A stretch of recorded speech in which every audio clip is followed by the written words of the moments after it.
भाई का सवाल ये है कि क्या औरत जो है ये मर्द की तरह सजदा करेगी या औरत का सजदा मर्द से जुदा है। देखिए, पहले नंबर पर यह बात समझनी चाहिए कि औरत की जो नमाज है ना, चूँकि औरत पर्दा है, औरत का तर्जुमा भी पर्दा है।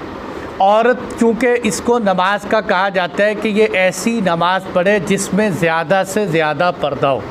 ये ऐसे नहीं, इसके पीछे हदीस है कि आप सल्लल्लाहु अलैहि वसल्लम, एक दफ़ा ये सुनन अबी दाऊद की हदीस है कि हुजूर सल्लल्लाहु अलैहि वसल्लम तशरीफ़ ले जा रहे, आपने देखा दो औरतें नमाज़ पढ़ रही हैं। आपने फरमाया अपने गोश्त को ज़मीन के साथ लगाओ, तुम्हारी नमाज मर्दों की तरह नहीं।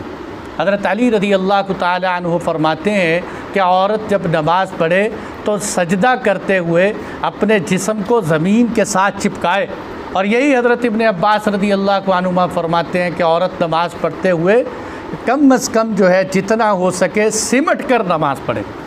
तो इसलिए कहा जाता है कि सजदे के अंदर जब नमाज़ पढ़े तो ख़ातून मर्द की तरह सजदा न करे कि हाथ खोल दे और जो है अपने जिस्म को ऊपर उठाए, कि इससे बेपर्दगी होती है। औरत नमाज़ पढ़ते हुए ऐसा सजदा करे जो पर्दे वाली नमाज।